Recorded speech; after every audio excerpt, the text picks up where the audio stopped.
Lesson number 2. The Thief's Story. The author is Ruskin Bond. Page number 8 to 13.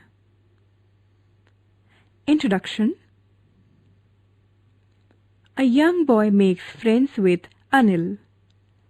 Anil trusts him completely and employs him. Does the boy betray his trust? Read and find out. 1. Who does I refer to in this story? 2.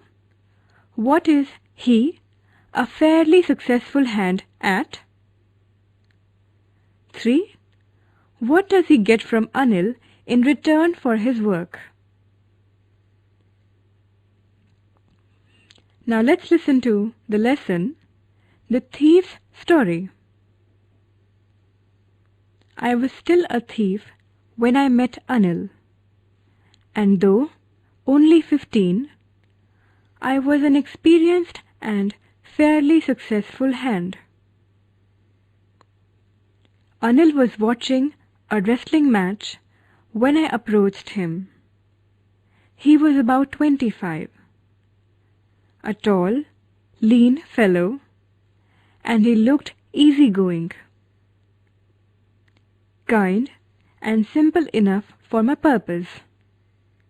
I hadn't had much luck of late and thought I might be able to get into the young man's confidence.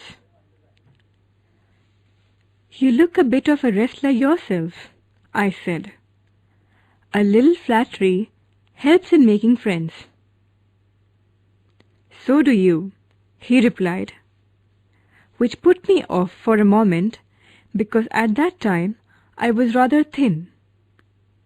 "Well," I said modestly, "I do wrestle a bit." "What's your name?" "Hari Singh," I lied. I took a new name every month. That kept me ahead of the police and my former employers. After this introduction, Anil talked about the well-oiled wrestlers who were grunting, lifting, and throwing each other about. I didn't have much to say. Anil walked away. I followed casually. "Hello again," he said. I gave him my most appealing smile. "I want to work for you," I said. "But I can't pay you." I thought that over for a minute. Perhaps I had misjudged my man. I asked, "Can you feed me? Can you cook?" "I can cook." I lied again. "If you can cook, then maybe I can feed you." He took me to his room over the Jamna sweet shop and told me I could sleep on the balcony. But the meal I cooked that night must have been terrible because Anil gave it to a stray dog and told me to be off. But I just hung around, smiling in my most appealing way, and he couldn't help laughing. Later, he patted me on the head and said, "Never mind, he would teach me to cook." He also taught me to write my name and said he would soon teach me to write whole sentences and to add numbers. I was grateful. I knew that once I could write like an educated man, there would be no limit to what I could achieve. It was quite pleasant working for Anil.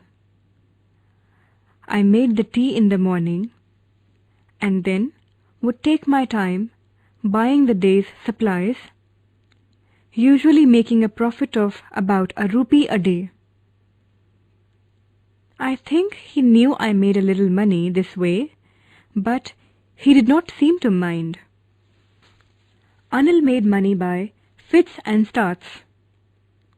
He would borrow 1 week, lend the next. He kept worrying about his next check. But as soon as it arrived, he would go out and celebrate. It seems he wrote for magazines. A queer way to make a living. One evening, he came home with a small bundle of notes, saying he had just sold a book to a publisher. At night, I saw him tuck the money under the mattress. I had been working for Anil for almost a month and, apart from cheating on the shopping, had not done anything in my line of work. I had every opportunity for doing so. Anil had given me a key to the door, and I could come and go as I pleased. He was the most trusting person I had ever met, and that is why it was so difficult to rob him. It's easy to rob a greedy man, because he can afford to be robbed. But it's difficult to rob a careless man. Sometimes he doesn't even notice he has been robbed, and that takes all the pleasure out of the work. Well, it's time I did some real work, I told myself. I'm out of practice. And if I don't take the money, he'll only waste it on his friends. After all, he doesn't even pay me. Read and find out. 1. How does the thief think Anil will react to the theft? 2. What does he say about the different reactions of people when they are robbed? 3. Does Anil realize that he has been robbed? Anil was asleep. A beam of moonlight stepped over the balcony and fell on the bed. I sat up on the floor, considering the situation. If I took the money, I could catch the 10:30 express to Lucknow. Slipping out of the blanket, I crept up to the bed. Anil was sleeping peacefully. His face was clear and unlined.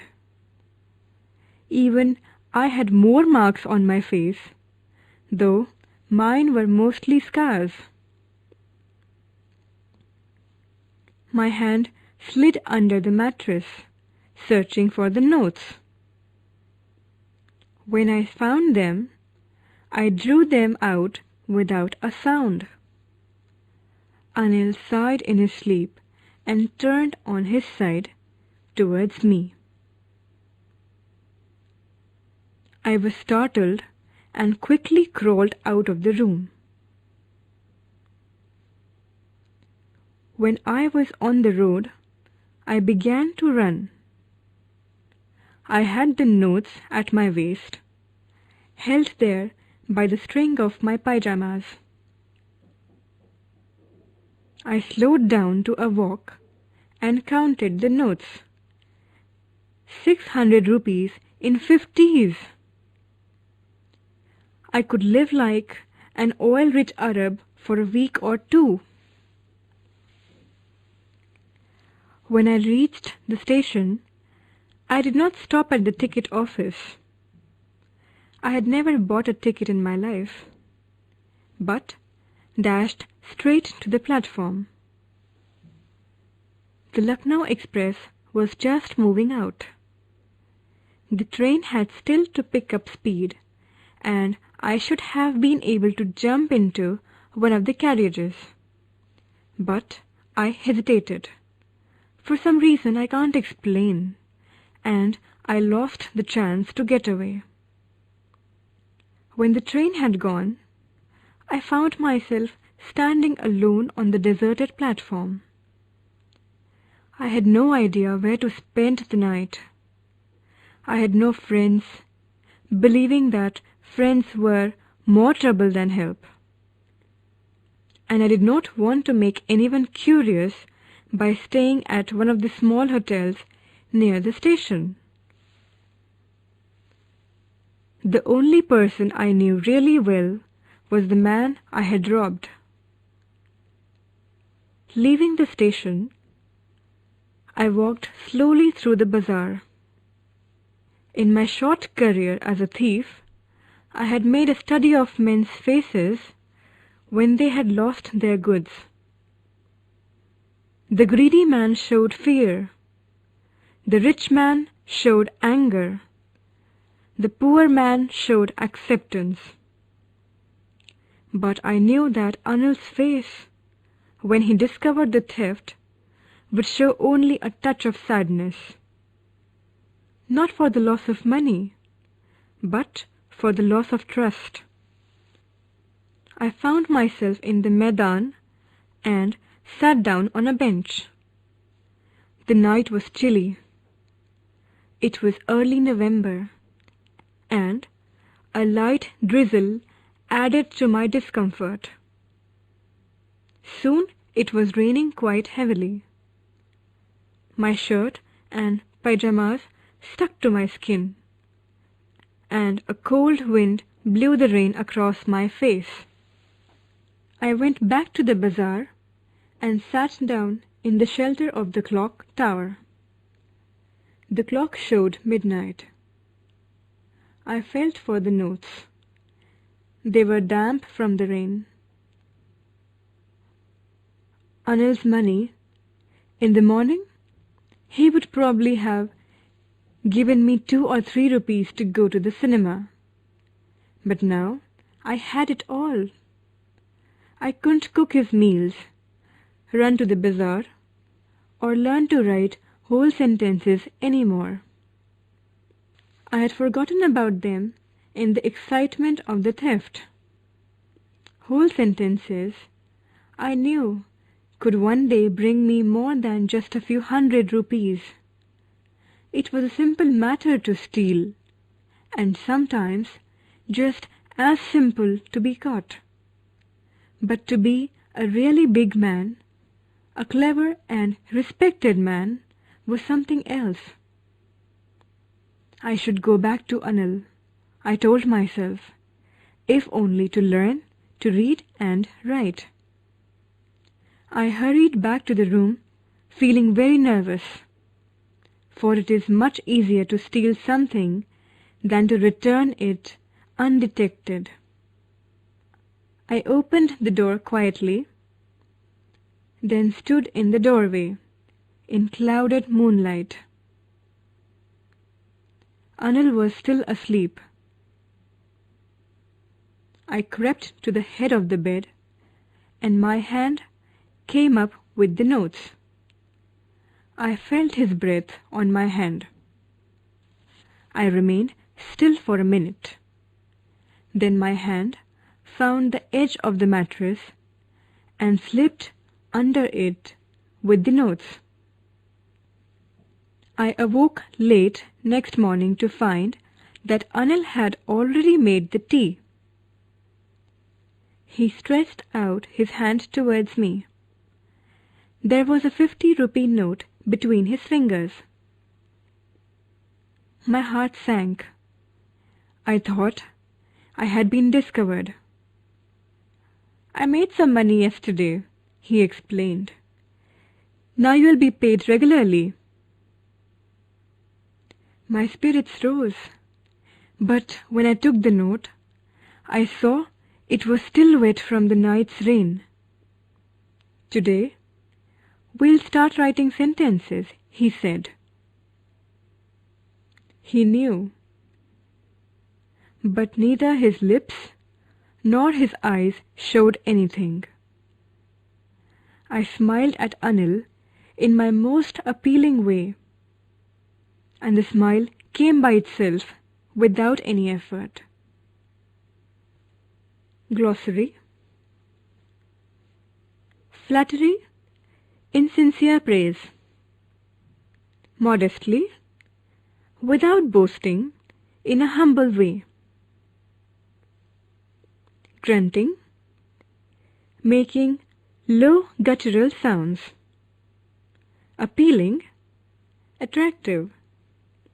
Unlined, here it means showing no sign of worry or anxiety.